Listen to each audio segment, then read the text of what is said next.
El peso de la corona. El monarquismo.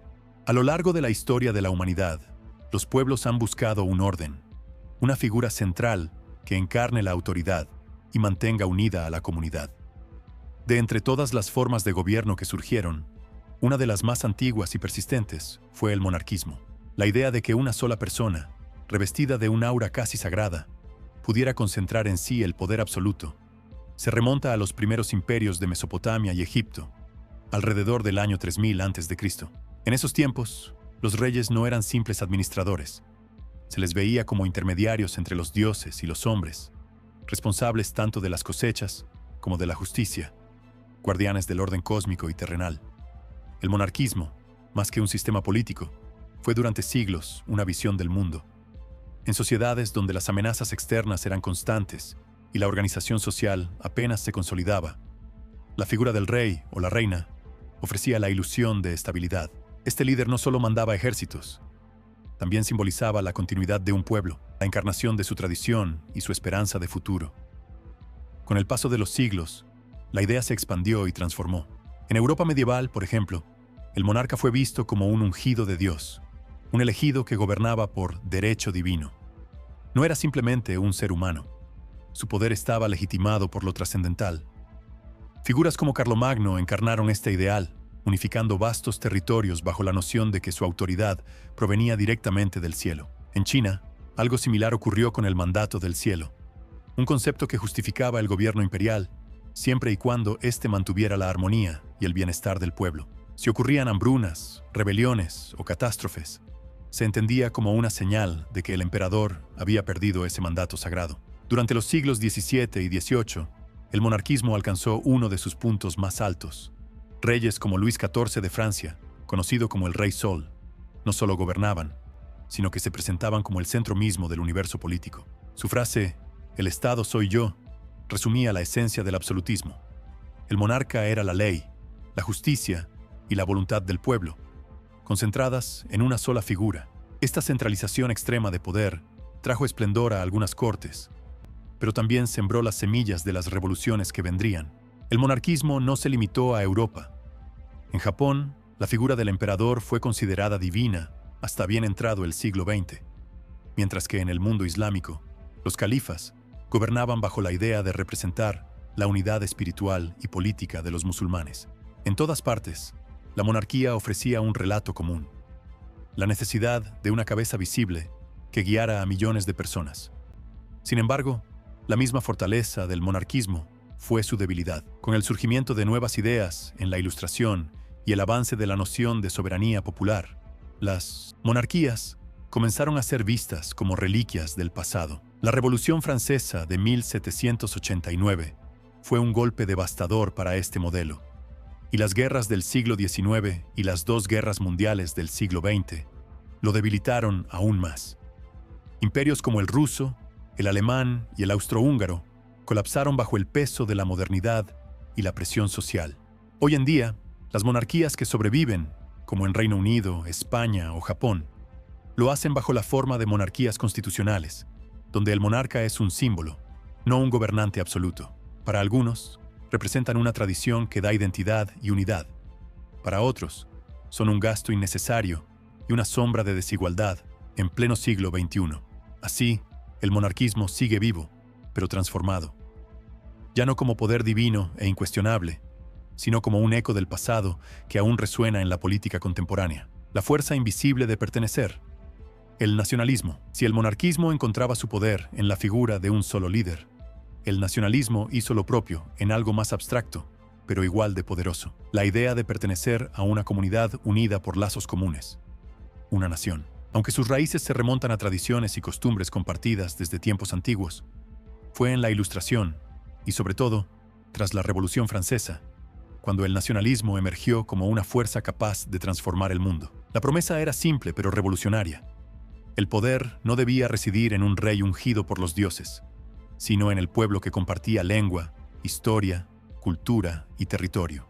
Con esta idea, las masas se reconocieron a sí mismas como protagonistas de su destino. Los ciudadanos ya no eran súbditos de un monarca, sino miembros de una nación que reclamaba soberanía. Uno de los grandes pensadores de este ideal fue Johann Gottfried Herder.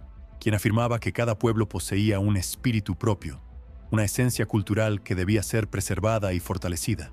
A su vez, líderes como Giuseppe Mazzini en Italia o Otto von Bismarck en Alemania supieron convertir estas ideas en acción política. Gracias al nacionalismo, dos de las naciones más influyentes de Europa moderna lograron su unificación en el siglo XIX, rompiendo fronteras fragmentadas y consolidando estados más fuertes y cohesionados. Pero el nacionalismo no se limitó a Europa. En América Latina, héroes como Simón Bolívar o José de San Martín encabezaron movimientos de independencia contra el dominio colonial. La noción de patria se convirtió en un motor para liberar a pueblos enteros, alimentando sueños de autonomía y dignidad. En Asia y África, durante el siglo XX, el nacionalismo también sería el combustible de las luchas anticoloniales que pusieron fin a siglos de dominación extranjera. Sin embargo, este poder emocional del nacionalismo no siempre se manifestó de forma constructiva.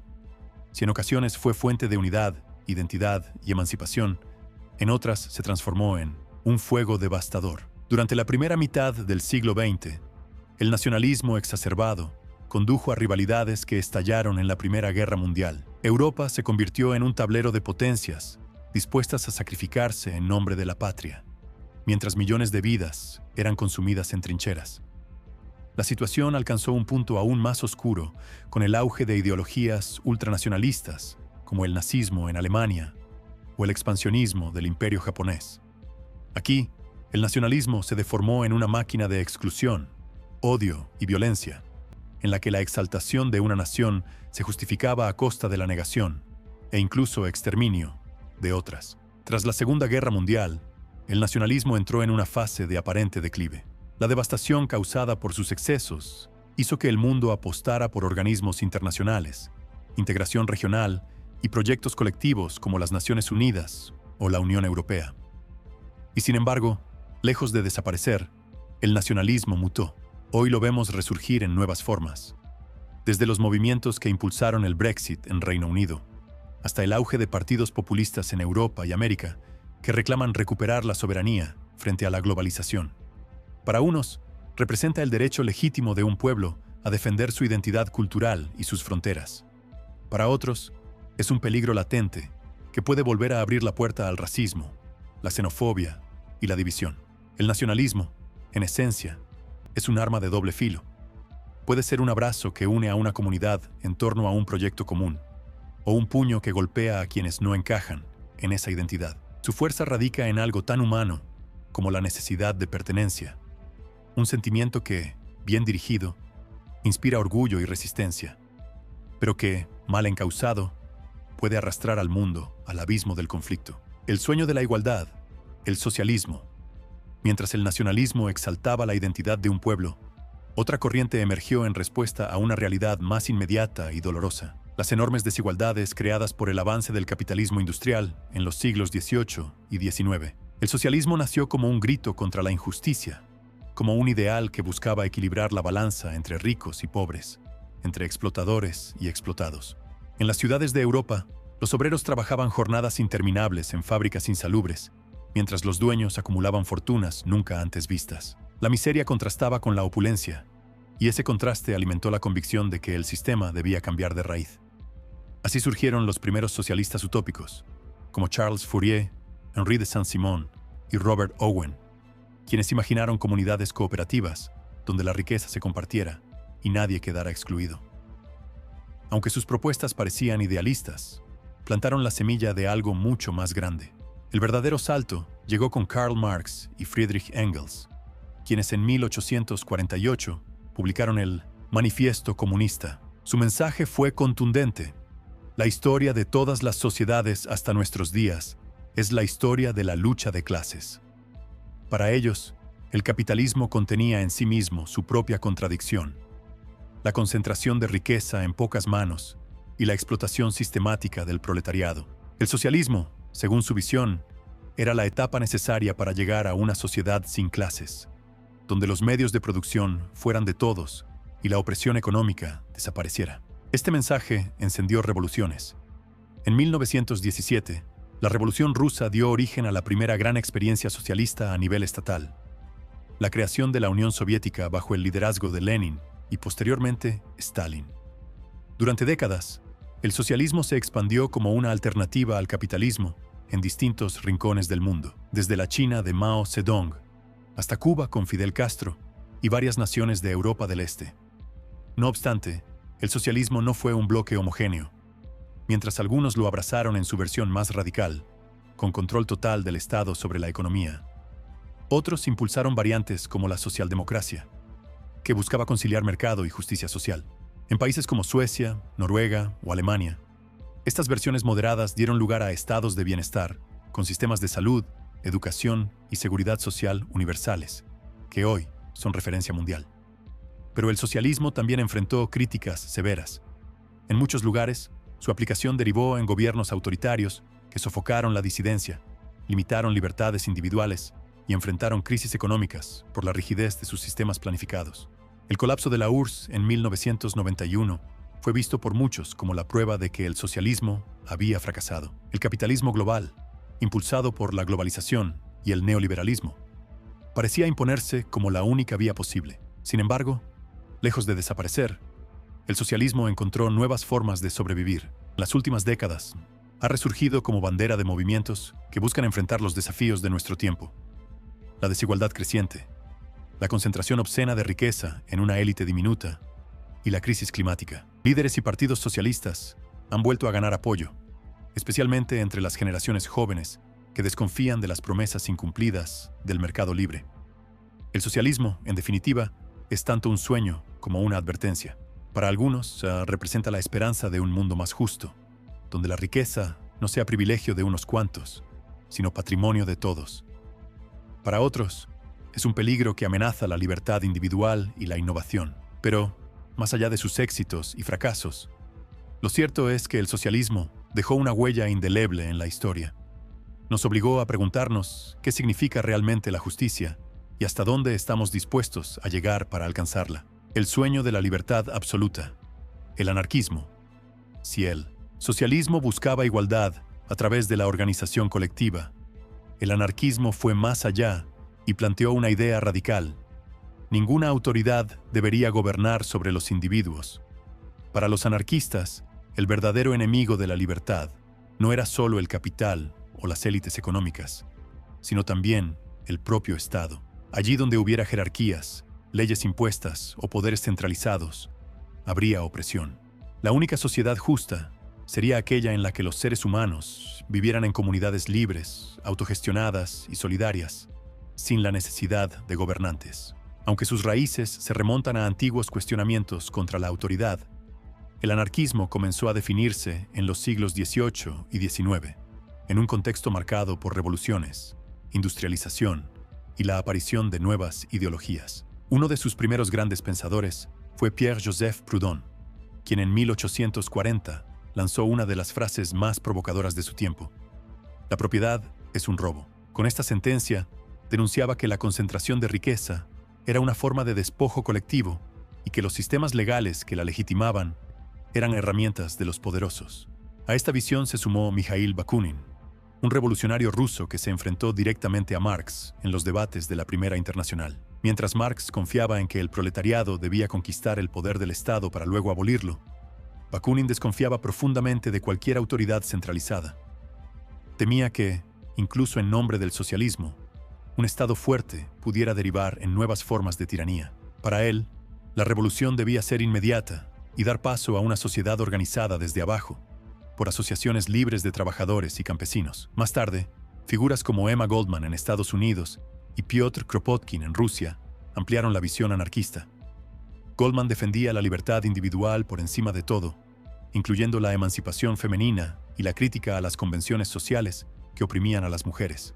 Kropotkin, en cambio, argumentó desde la ciencia que la cooperación, y no solo la competencia, era un motor fundamental de la evolución. Su obra, La ayuda mutua, se convirtió en una de las justificaciones más poderosas para un mundo basado en la solidaridad, en lugar de la jerarquía. El anarquismo no se quedó solo en la teoría.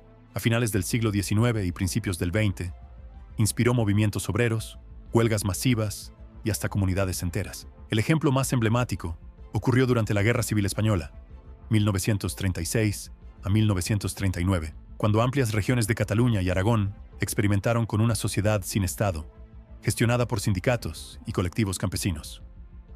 Aunque estos experimentos fueron sofocados por la guerra y por enemigos ideológicos, dejaron un testimonio histórico de que el anarquismo podía pasar del papel a la realidad.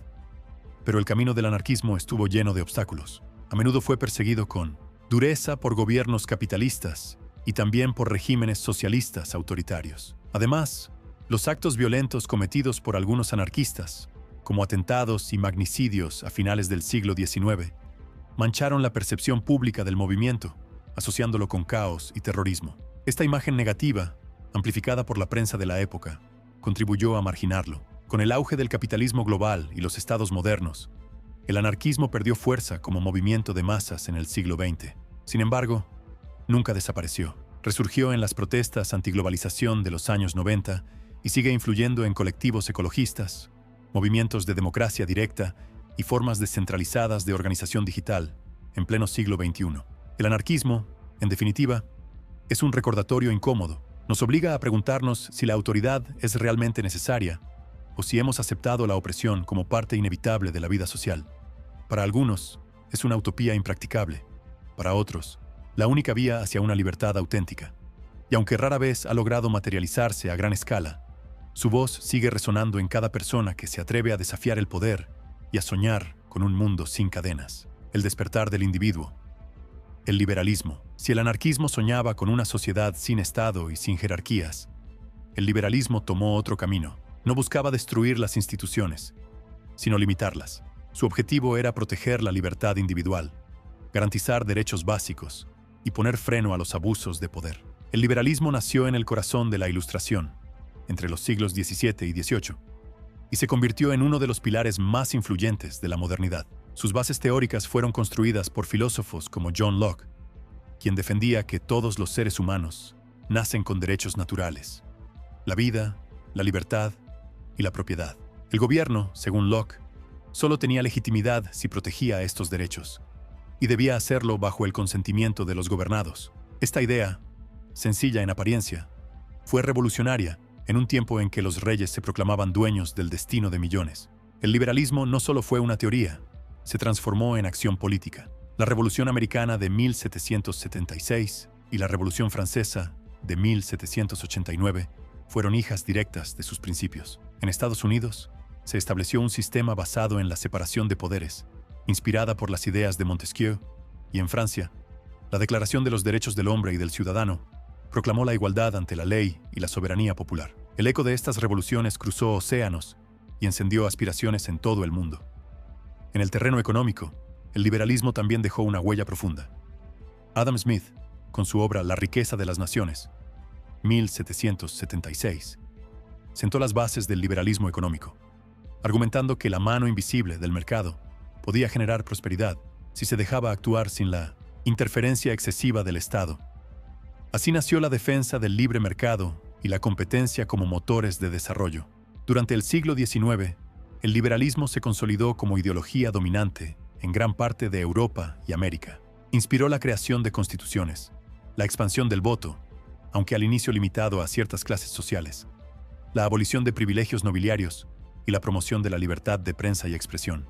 Figuras como John Stuart Mill ampliaron sus horizontes al incluir no solo la defensa de los derechos individuales, sino también la necesidad de proteger a las minorías frente a la tiranía de la mayoría.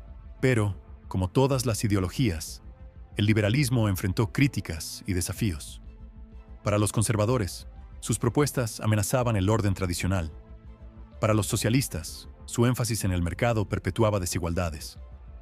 Aún así, el liberalismo supo adaptarse. A mediados del siglo XX surgió una variante conocida como liberalismo social o social liberalismo, que aceptaba la intervención del Estado para garantizar educación, salud y bienestar, sin abandonar los principios de libertad y democracia. En el mundo contemporáneo, el liberalismo sigue siendo uno de los ejes centrales de la política global. Ha inspirado instituciones internacionales, sistemas democráticos y la defensa de los derechos humanos. Sin embargo, también enfrenta cuestionamientos. ¿Hasta qué punto la libertad de mercado debe prevalecer sobre la justicia social? ¿Debe el Estado intervenir más para evitar abusos o debe limitarse para no sofocar la iniciativa individual? El liberalismo, en última instancia, es el relato del individuo que exige respeto frente al poder.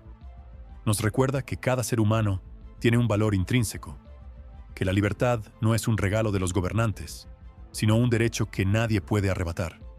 Y aunque se ha transformado con el tiempo, su influencia es tan grande que resulta imposible entender el mundo actual sin él. El guardián de la tradición. El conservadurismo. Si el liberalismo fue el canto a la libertad individual y al cambio hacia nuevas estructuras políticas, el conservadurismo surgió como una voz de advertencia, un recordatorio de que no todo cambio conduce necesariamente al progreso. Para los conservadores, la tradición, la religión, la familia y las instituciones históricas no eran cadenas, sino pilares que daban estabilidad a las sociedades. El conservadurismo moderno nació como reacción a los grandes sacudimientos del siglo XVIII, en particular, la Revolución Francesa. Mientras los revolucionarios derribaban tronos, altares y costumbres seculares, un pensador irlandés, Edmund Burke, advertía que aquel frenesí de transformaciones podía desembocar en el caos. En su obra Reflexiones sobre la Revolución en Francia, 1790, Burke defendía que la sociedad es como un organismo vivo. Crece y evoluciona lentamente, y no puede reconstruirse de la noche a la mañana sin arriesgarse a su destrucción. Para los conservadores, los vínculos heredados de generación en generación, la religión, la autoridad, las jerarquías sociales, cumplen una función esencial: mantener el orden. El cambio debía ser gradual y prudente, nunca revolucionario. Esta visión atrajo a quienes temían perder su lugar en un mundo convulso y a quienes veían en la tradición una brújula moral para enfrentar la incertidumbre. En el siglo XIX, el conservadurismo ganó fuerza en Europa. Líderes como Otto von Bismarck en Alemania aplicaron políticas que mezclaban autoridad estatal con programas sociales, demostrando que el conservadurismo no era necesariamente inmóvil, sino que podía adaptarse para preservar el poder y la cohesión. En Inglaterra, el Partido Conservador, los Tories, defendió la monarquía parlamentaria, la Iglesia anglicana y el equilibrio social frente a las presiones liberales e industriales. En América, especialmente en Estados Unidos, el conservadurismo adquirió un matiz particular: la defensa de un gobierno limitado, la libre empresa y la protección de los valores tradicionales. Figuras como Alexander Hamilton en el siglo XVIII o más tarde Ronald Reagan en el siglo XX encarnaron la idea de que la fortaleza de la nación dependía tanto del mercado como de la preservación de costumbres familiares y religiosas. El conservadurismo, sin embargo, no estuvo exento de polémica.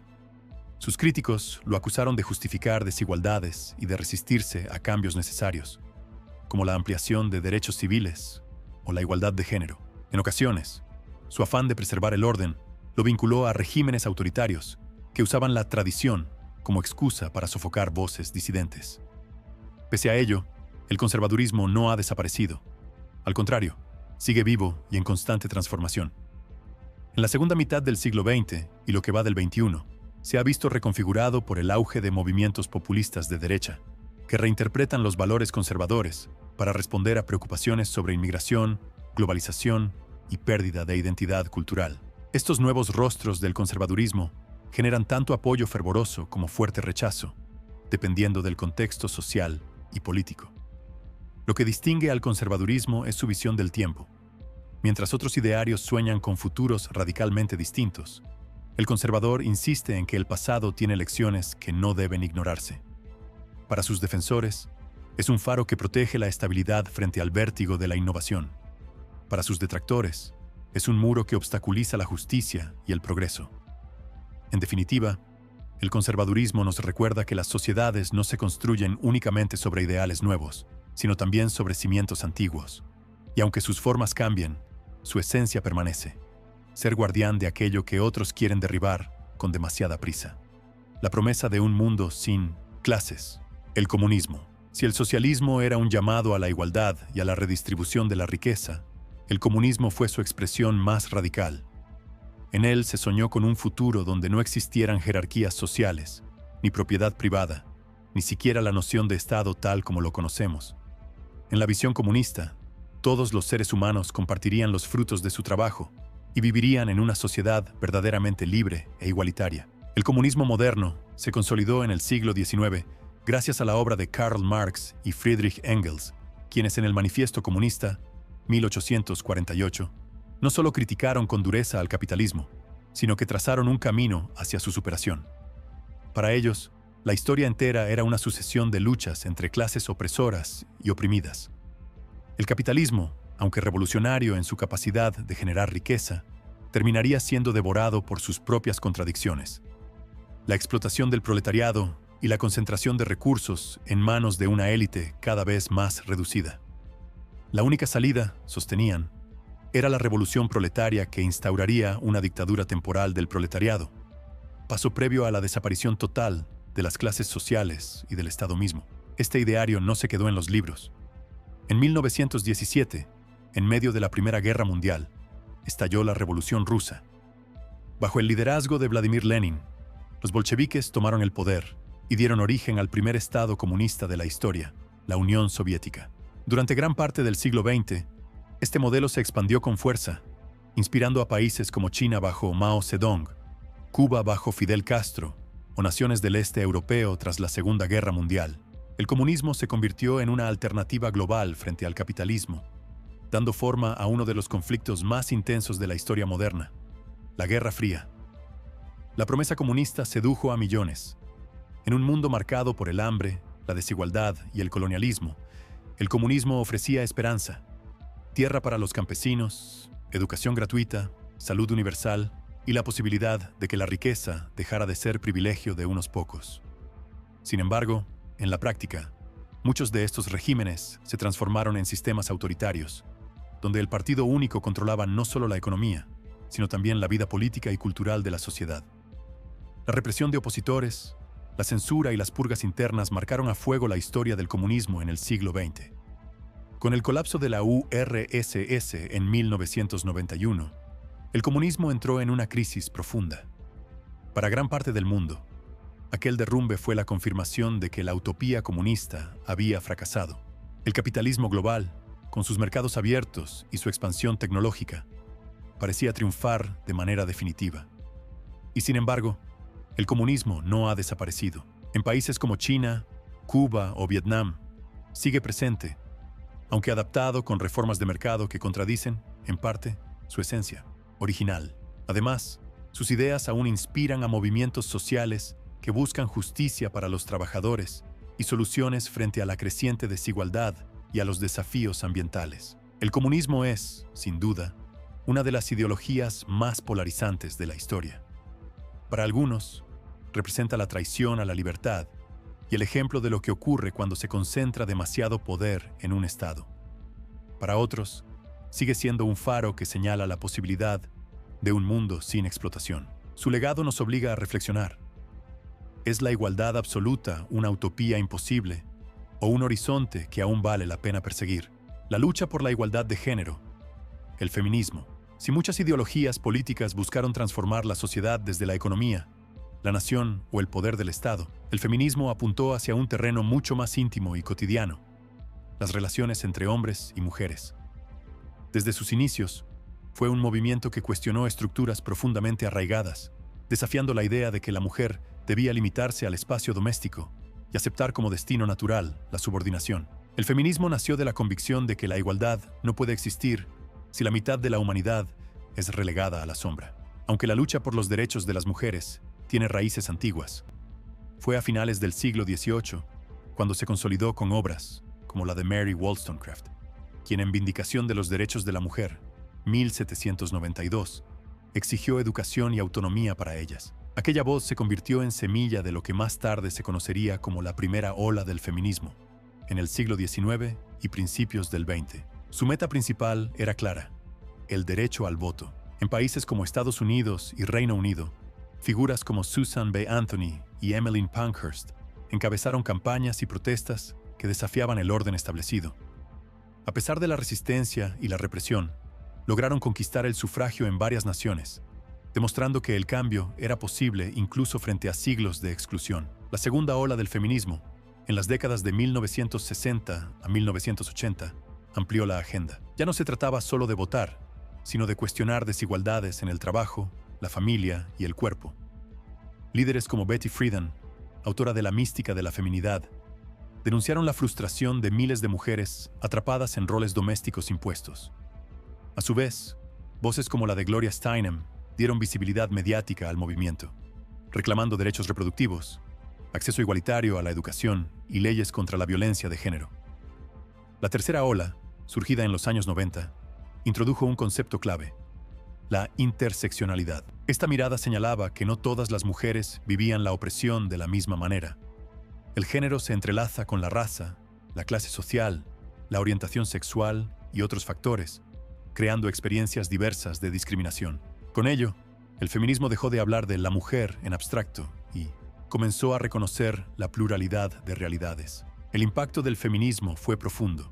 Países escandinavos, por ejemplo, se convirtieron en modelos de políticas públicas orientadas a la igualdad, licencias de paternidad y maternidad compartidas, acceso universal al cuidado infantil y leyes de equidad salarial. En otras partes del mundo, el movimiento impulsó campañas globales contra la violencia doméstica, la trata de personas y la mutilación genital femenina. Pero como toda ideología transformadora, el feminismo ha enfrentado críticas. Algunos lo acusan de haber cumplido ya sus objetivos en sociedades desarrolladas.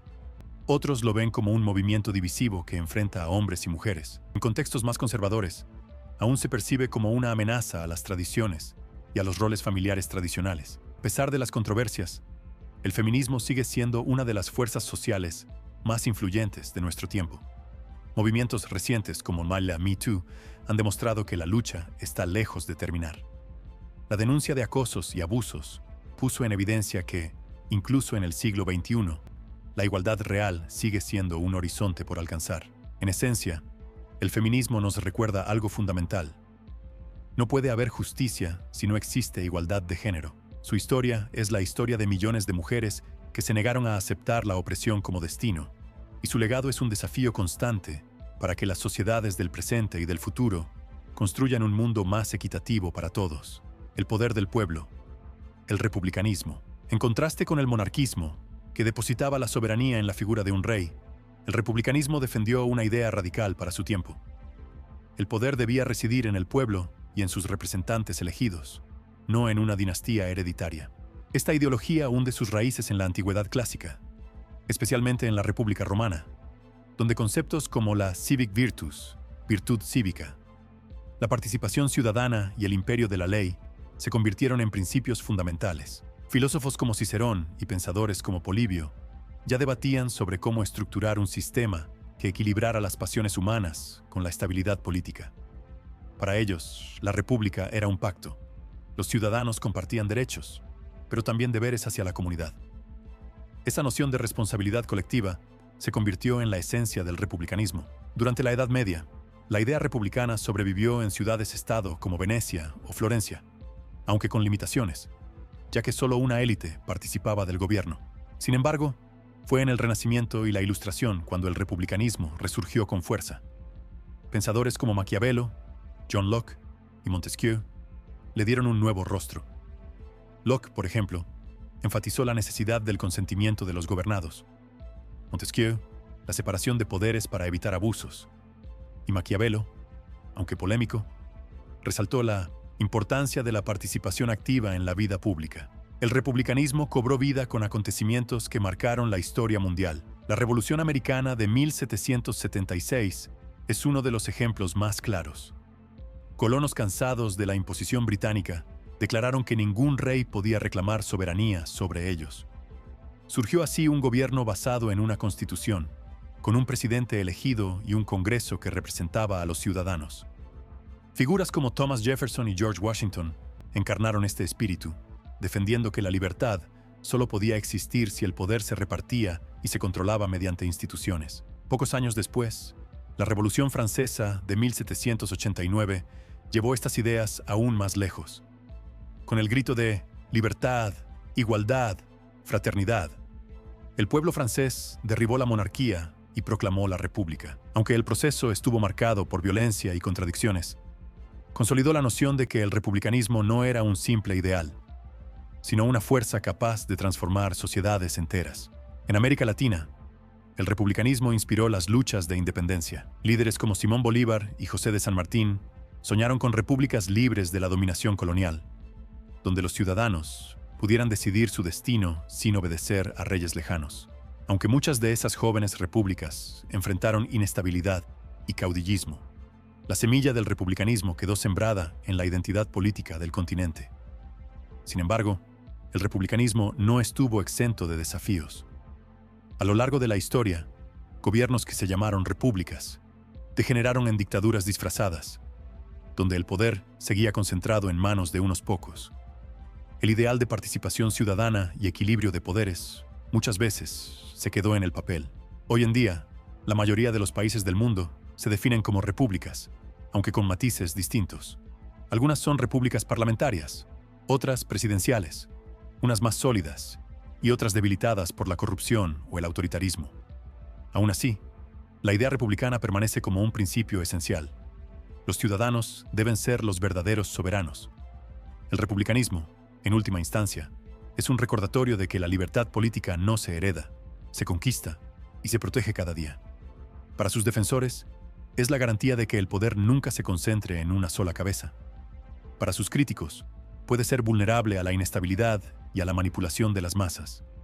Lo cierto es que, desde Roma hasta nuestros días, esta ideología sigue latiendo en cada rincón donde alguien afirma: el poder pertenece al pueblo. El equilibrio entre libertad y justicia, la socialdemocracia.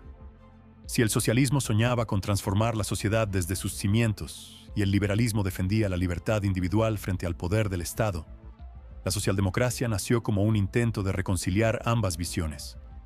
Su premisa era simple, pero poderosa. Sí es posible combinar el dinamismo del capitalismo con la justicia social del socialismo, siempre que exista democracia y un Estado que intervenga para corregir las desigualdades más extremas.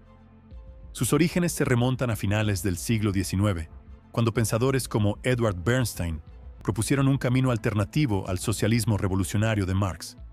Para Bernstein, no era necesario destruir el sistema capitalista mediante la violencia. Bastaba con reformarlo gradualmente, aprovechando los mecanismos democráticos para impulsar leyes que protegieran a los trabajadores y distribuyeran mejor la riqueza. Así nació el socialismo evolutivo, que más tarde sería conocido como socialdemocracia. Tras la devastación de la Segunda Guerra Mundial, la socialdemocracia alcanzó su apogeo. Europa necesitaba reconstruirse y, al mismo tiempo, evitar que la pobreza y la desigualdad alimentaran nuevamente los totalitarismos. Líderes como Clement Attlee en el Reino Unido y Olof Palme en Suecia impulsaron políticas que transformaron el continente: sistemas de salud y educación universales, seguridad social, derechos laborales y una fiscalidad progresiva que financiaba el bienestar común. Fue el nacimiento del llamado Estado de Bienestar. En países escandinavos como Suecia, Noruega o Dinamarca, la socialdemocracia se convirtió en un modelo de referencia mundial. Allí, los gobiernos lograron equilibrar un alto nivel de desarrollo económico con sociedades relativamente igualitarias, donde los servicios básicos eran accesibles para todos. Estos países demostraron que el capitalismo no tenía por qué generar brechas insalvables, siempre que existiera un Estado dispuesto a regular, redistribuir y garantizar derechos. Pero la socialdemocracia no se limitó a Europa. Sus ideas influyeron en América Latina, en Canadá y en varias democracias modernas que adoptaron políticas públicas de bienestar. La combinación de mercado y justicia social fue vista como un camino intermedio entre los excesos del comunismo y las desigualdades del capitalismo neoliberal. No obstante, la socialdemocracia enfrentó grandes retos a finales del siglo XX. La crisis económica de los años 70, junto con el auge del neoliberalismo promovido por líderes como Margaret Thatcher en el Reino Unido o Ronald Reagan en Estados Unidos, debilitó su hegemonía. Las críticas señalaban que los altos impuestos y la burocracia estatal podían frenar la innovación y la competitividad. Muchos gobiernos socialdemócratas se vieron obligados a ceder terreno, adoptando políticas más cercanas al libre mercado para sobrevivir políticamente. En el siglo XXI, la socialdemocracia busca renovarse. Ante problemas como la creciente desigualdad, la crisis climática y la precarización del trabajo, vuelve a posicionarse como una alternativa. Nuevas generaciones reclaman sistemas de salud sólidos, educación gratuita, protección ambiental y políticas que pongan freno al poder de corporaciones gigantescas. En este contexto, la socialdemocracia intenta actualizar su mensaje, seguir defendiendo el bienestar colectivo pero adaptándose a los desafíos de la globalización y la economía digital. La socialdemocracia, en definitiva, es una apuesta por el equilibrio. Para sus críticos, es un sistema costoso y a veces ingenuo frente a la competitividad global. Para sus defensores, es la prueba de que es posible vivir en sociedades prósperas sin sacrificar la justicia social. Más allá de los vaivenes de la política, este modelo nos recuerda que ni la libertad ni la igualdad son suficientes por sí solas. Ambas deben caminar juntas si queremos construir un futuro más humano y sostenible. La voz de la tierra, el ambientalismo. En un mundo marcado por ideologías que giraban en torno al poder, la economía o la organización social, el ambientalismo llegó para recordarnos algo fundamental. Sin un planeta habitable, ninguna ideología tiene sentido. A diferencia de otros movimientos, no nació de las luchas de clases ni de disputas nacionales, sino de la constatación de que la relación entre el ser humano y la naturaleza había entrado en una crisis peligrosa. Sus raíces pueden rastrearse en el siglo XIX, cuando la revolución industrial transformó radicalmente la manera en que la humanidad producía y consumía. Las fábricas vomitaban humo, los ríos se llenaban de desechos, los bosques caían bajo las hachas y el suelo era explotado sin tregua. En medio de ese escenario, voces como la del naturalista John Muir en Estados Unidos comenzaron a levantar la alarma. Muir no solo defendía la belleza de los paisajes vírgenes, también veía en la naturaleza un refugio espiritual, un lugar que debía preservarse para las futuras generaciones. A principios del siglo XX, figuras como el presidente Theodore Roosevelt impulsaron políticas de conservación, creando parques nacionales y sentando precedentes que más tarde inspirarían al ambientalismo moderno. Pero fue en la segunda mitad del siglo XX cuando esta ideología cobró una dimensión global. El punto de inflexión llegó en 1962 con la publicación de Primavera Silenciosa de Rachel Carson, un libro que denunció los efectos devastadores de los pesticidas en los ecosistemas. La obra no solo generó conciencia, sino que dio inicio a una auténtica revolución verde. Los años 60 y 70 fueron testigos del auge del ambientalismo como movimiento social.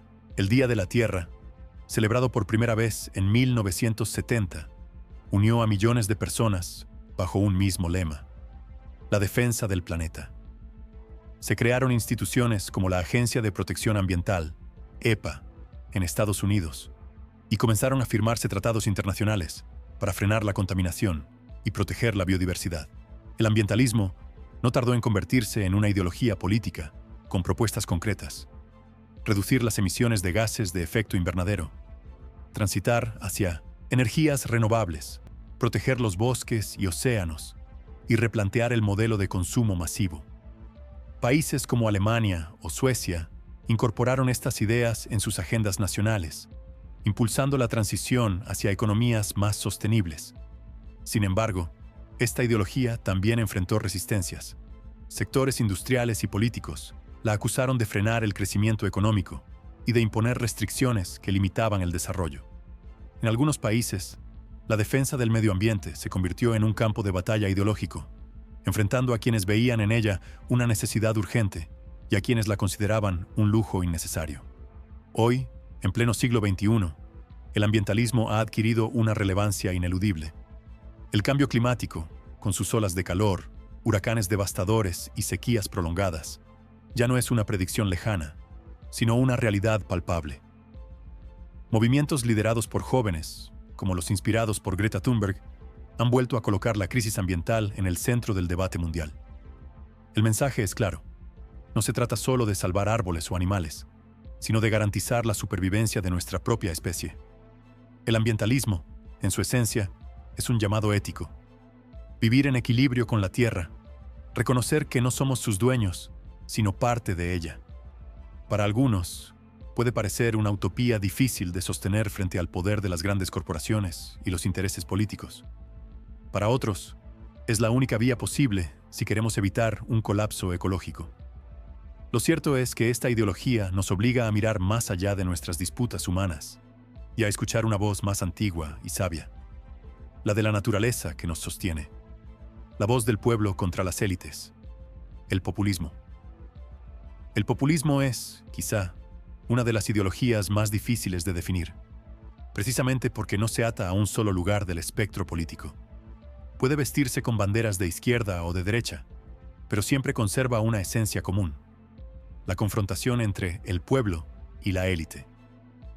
En su narrativa, la sociedad está dividida en dos campos irreconciliables: una mayoría honesta, trabajadora y sencilla, enfrentada a una minoría corrupta, poderosa y egoísta que se aprovecha de ella. El origen del populismo moderno se remonta al siglo XIX, con movimientos como el Partido del Pueblo en Estados Unidos, que defendía a los agricultores contra el poder de los monopolios industriales y financieros. Sus líderes, como William Jennings Bryan, supieron usar un discurso sencillo, directo y emocional, que conectaba con las preocupaciones de los ciudadanos comunes. Esa fórmula, apelar al sentimiento colectivo de injusticia, se repetiría una y otra vez en diferentes contextos históricos. En América Latina, el populismo encontró un terreno fértil. Líderes como Juan Domingo Perón en Argentina o Getúlio Vargas en Brasil construyeron su legitimidad hablando en nombre de los trabajadores y prometiendo redistribución económica. Más tarde, en el siglo XXI, figuras como Hugo Chávez en Venezuela reactivaron esa tradición, presentándose como defensores de los pobres frente a las élites nacionales e internacionales. En estos casos, el populismo adquirió un tinte fuertemente nacionalista y antiimperialista, apelando a la identidad del pueblo frente a enemigos externos e internos. En Europa y Estados Unidos, en cambio, el populismo tomó otra dirección en décadas recientes. Líderes como Donald Trump, Víctor Orbán en Hungría o Marine Le Pen en Francia han impulsado un populismo de derecha centrado en la defensa de la soberanía nacional, el rechazo a la inmigración y la crítica a instituciones supranacionales, como la Unión Europea. Su discurso conecta con el miedo a perder identidad cultural y con la frustración de sectores que se sienten olvidados por las élites urbanas y globalizadas. El populismo, en todas sus formas, se caracteriza por un estilo político más que por un programa fijo. Sus líderes suelen presentarse como figuras carismáticas que encarnan la voluntad del pueblo, a menudo desafiando a las instituciones tradicionales y a los medios de comunicación. Prefieren el contacto directo con las masas, ya sea en mítines multitudinarios o, en la actualidad, a través de las redes sociales, y simplifican los problemas complejos en soluciones rápidas y contundentes. Sin embargo, esta fuerza también encierra peligros. Para sus críticos, el populismo puede derivar en autoritarismo, pues concentra demasiado poder en la figura del líder y debilita los contrapesos institucionales. Además, su discurso de ellos contra nosotros puede polarizar sociedades, exacerbar divisiones y obstaculizar la construcción de consensos duraderos. Aún así, no se puede negar su atractivo. En tiempos de crisis económica, desigualdad o desconfianza hacia las instituciones, el populismo ofrece respuestas emocionales y la sensación de que la voz del ciudadano común, finalmente, es escuchada. Para sus defensores, es un correctivo necesario frente a élites que se han desconectado de la realidad. Para sus detractores, es una ilusión peligrosa que promete soluciones fáciles a problemas complejos. En el fondo, el populismo refleja una tensión eterna, la lucha entre los que tienen poder y los que sienten que se les niega. Su éxito o fracaso depende, en gran medida, de la capacidad de los líderes para mantener esa narrativa viva. Y aunque pueda ser polémico, no hay duda de que seguirá apareciendo allí donde la gente sienta que el sistema los ha olvidado. La fe en el cambio. El progresismo. Si el conservadurismo miraba al pasado para preservar la tradición, el progresismo volvió su mirada hacia el futuro, convencido de que la sociedad puede y debe mejorar constantemente. Esta ideología nació en el contexto de la revolución industrial y de los grandes problemas que ella trajo consigo: pobreza urbana, explotación laboral, corrupción política y un sistema económico que parecía beneficiar solo a unos pocos. Frente a esa realidad, el progresismo propuso un ideal optimista. El cambio es posible si el gobierno interviene activamente para corregir las injusticias y garantizar el bienestar colectivo. El progresismo tomó fuerza en Estados Unidos a finales del siglo XIX y principios del XX, en lo que se conoce como la era progresista. Líderes como Theodore Roosevelt y Woodrow Wilson, junto con activistas sociales como Jane Addams, impulsaron reformas destinadas a regular a las grandes corporaciones, mejorar las condiciones de trabajo y ampliar la democracia. El mensaje era claro: el Estado debía ser un árbitro que protegiera al ciudadano común frente a los abusos del poder económico. Este impulso no se limitó a Norteamérica. En Europa, muchas de las luchas progresistas se unieron a movimientos sindicales y socialdemócratas, reclamando jornadas laborales más cortas, derechos para las mujeres y acceso a la educación. El progresismo, más que una doctrina cerrada, se convirtió en un espíritu reformista, dispuesto a usar la política y la ciencia para resolver los problemas sociales.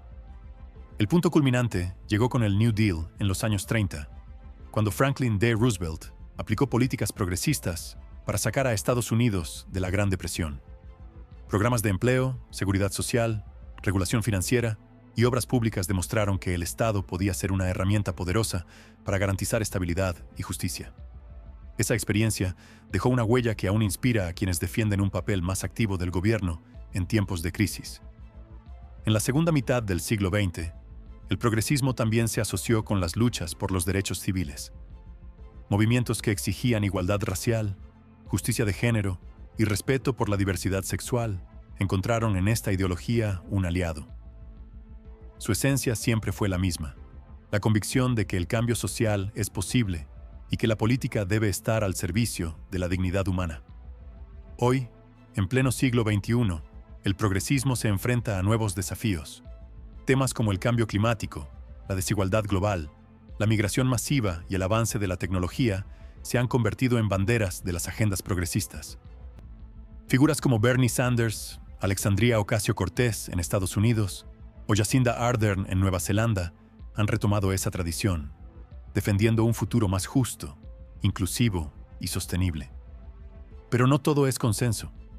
Sus críticos lo acusan de depender demasiado de la intervención estatal, de promover políticas costosas e incluso de amenazar valores tradicionales. Para algunos, el progresismo es sinónimo de esperanza. Para otros, de utopía peligrosa. Lo cierto es que, más allá de simpatías o rechazos, el progresismo encarna un motor esencial de la historia. La confianza en que el mañana puede ser mejor que el presente. Nos recuerda que la política no solo sirve para conservar, sino también para transformar.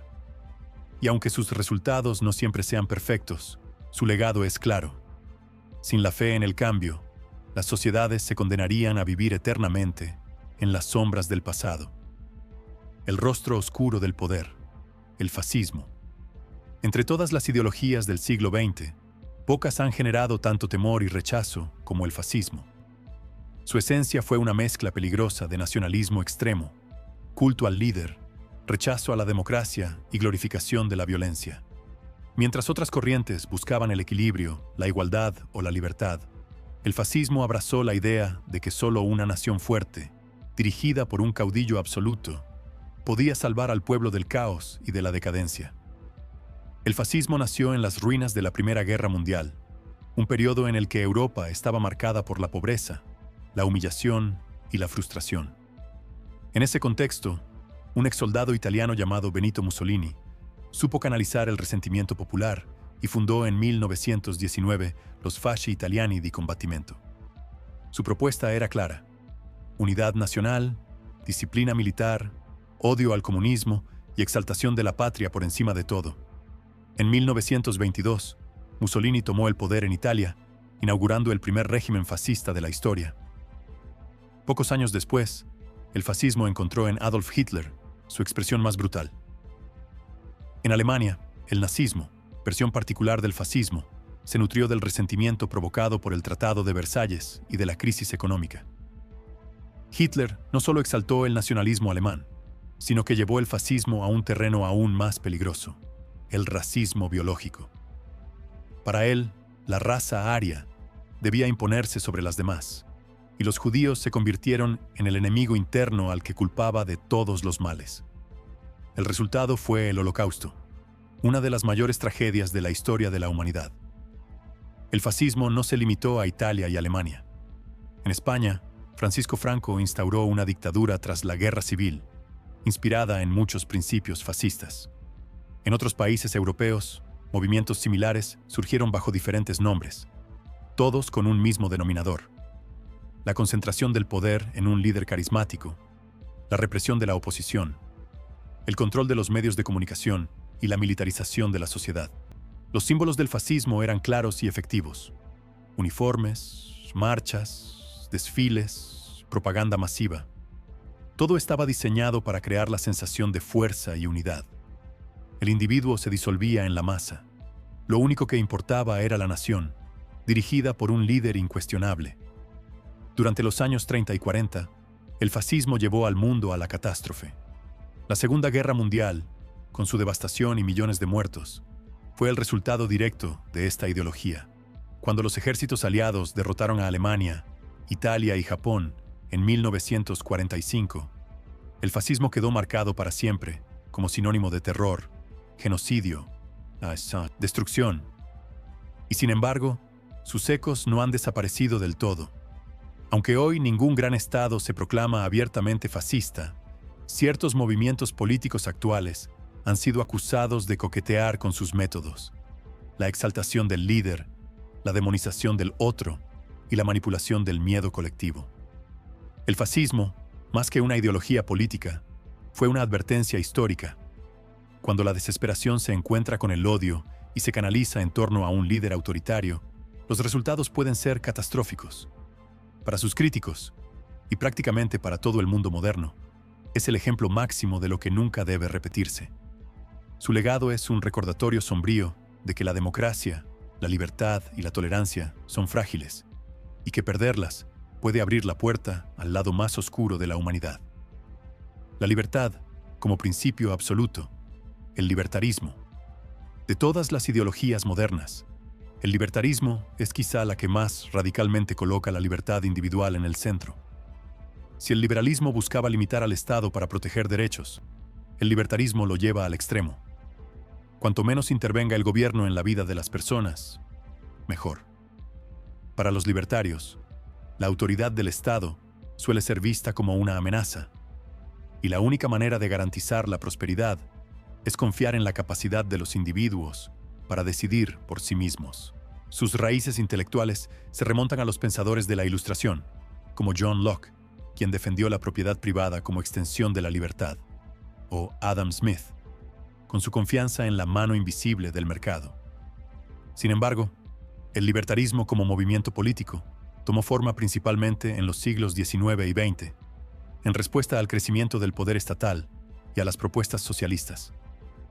El libertarismo sostiene que los derechos fundamentales, la vida, la propiedad, la libertad de expresión, la asociación y el comercio, no pueden ser sacrificados en nombre de la igualdad ni del bien común.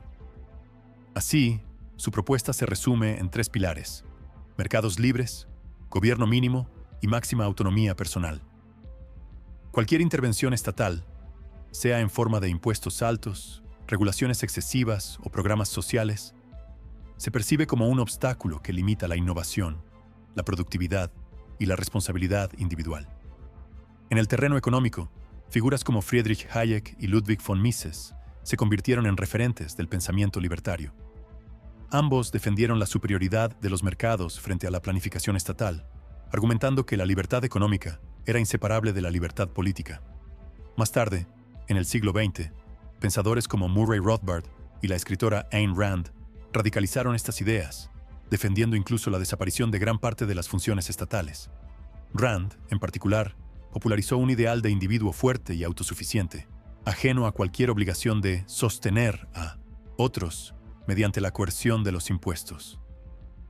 En la práctica, el libertarismo ha influido en políticas concretas, especialmente en Estados Unidos. Aunque ni Ronald Reagan ni Margaret Thatcher fueron libertarios puros, sus políticas de desregulación, privatización y reducción de impuestos reflejaron muchos de sus principios.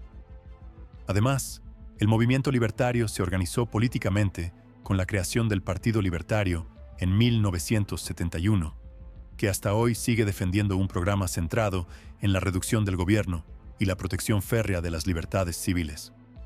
Sin embargo, el libertarismo no está exento de críticas. Sus detractores argumentan que llevar al extremo la no intervención del Estado puede generar sociedades profundamente desiguales, donde los más vulnerables queden desprotegidos. También se le acusa de ignorar problemas colectivos como la crisis climática, la salud pública o las desigualdades históricas. que difícilmente pueden resolverse únicamente a través de mercados libres. Aún así, para sus defensores, el libertarismo es la única ideología coherente con la dignidad humana. Nadie debería tener derecho a decidir sobre la vida de otro, ni siquiera bajo el pretexto del bien común. En este sentido, representa un ideal de soberanía personal, donde cada individuo es dueño absoluto de su destino.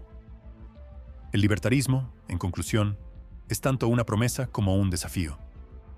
Promesa, porque ofrece la visión de una sociedad donde la libertad es sagrada y el poder estatal no puede sofocar la iniciativa personal.